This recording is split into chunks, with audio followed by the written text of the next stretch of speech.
दा बे लामा सामा जायोबासो बे कमिउनिकेशना हान्था मेलाया माने मोजां जायोबासो जोंनि मानसिफ्रा डेभेलप जागोन बाजार जागोन गुबुन माबाफ्रा जोंनि जे बे ओनसोलाव जितु दिहुनथाइ जायो माने आबादनिफ्राय जि मोनो बेफोरखौ जों फाननो हागोन हाट बाजार सुबिदा टाउन सहरखौ जों खालामनो हागोन आरो बिश्वनाथ बेखौ बिथाङा डिक्लार होबाय बेखौ जों बरायदों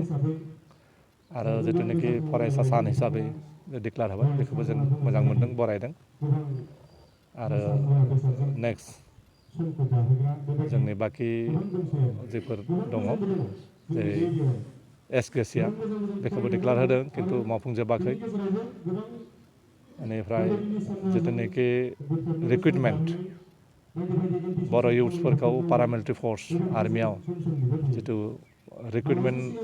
खालामनायनि मोनसे माबा दङ बेखौ जाहाथे सरकारा मावफुङो बेनि थाखाय जों दाबि दैखांदों आरो कार्बि आंलंनि बर'फोर माने एसटि हिल्स हिसाबै सिगाङावनो मोनसे माबा लाना दोननाय दङ केबिनेट डिसिसन लानाय दङ बेखौबो मावफुंनांगौ जोंनि सुक्तियावबो दङ बेखौबो जों डिमान्ड खालामदों आथिखालाव जे नैबे बिटिआरनि माखासे दफाफोरा जे मावफुंजानो थांगासिनो दं बेखौ मावफुंनो थांनायाव नोंथांमोना इउनाइटेड फराम अफ एक्स एनडिएफ बिनिफ्राय मा बिफाव लागासिनो दङ बेखौ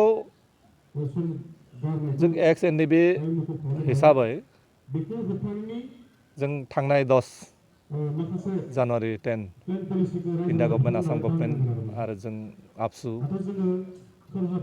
आरो बिटिआर गभर्नमेन्टनि जों ज' सावरायदों आरो जों एक्सट्रायै जों मेम'रेन्डामबो होदों जोंनि जितु केस उइथड्रयेल बेनि सोमोन्दैबो सावरायदों गासै दफाफोरखौ मावफुंनो थाखाय जों कन्टिनिउ जितु पिसफुल मिन्सजों आन्दलनखौ जों कन्टिनिउ खालामबाय थादों मुंख्लं न'खरफ्रा जि अनसुंथाइ मोननो गोनां दङ बे मोनजोबनो हायाखै दासिमावबो बेनि सायाव नोंथाङा मा बुङो बेखौ थाबनो मोननांगौ दाख्लैबावैसो 26 जानुवारि खालि जितु बुंबाय जे 2001 हिसाब होदों खिन्थु बे हिसाबा जानाय नङा बेनि आरो बांनो हागौ बे लिस्टआ गोलाव जागोन आरो अलरेडि भेरिफिकेसन जाबाय किसुमान जायाखै गतिके बेखौ जों कन्टिनिउ खालामनायखौ जों लुबैयो आरो थाबनो बे मार्च मासनि भितराव मोनजोबनायखौ जों हास्थायो आरोखि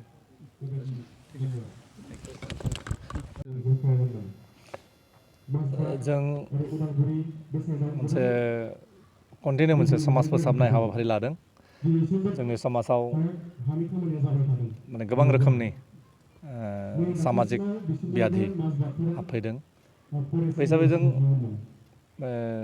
समाजखौ फोसाबनाय हाबाफारि लादों बेनि अंश हिसाबैनो बेहाय जों मोनसे प्रग्राम लादों जों मैया लाबाय खावब्ला सेन्टाराव आरो दिनै जों बेयाव लादों आरो जों कन्टिनिउ खालामबाय थादों जोंनि आरोखि माने सुबुं सांग्रांथि राव हारिमु थुनलाइनि सायाव बेनिफ्राय जुदि फेग्रा बेसाद जोंनि निउ जेनेरेसना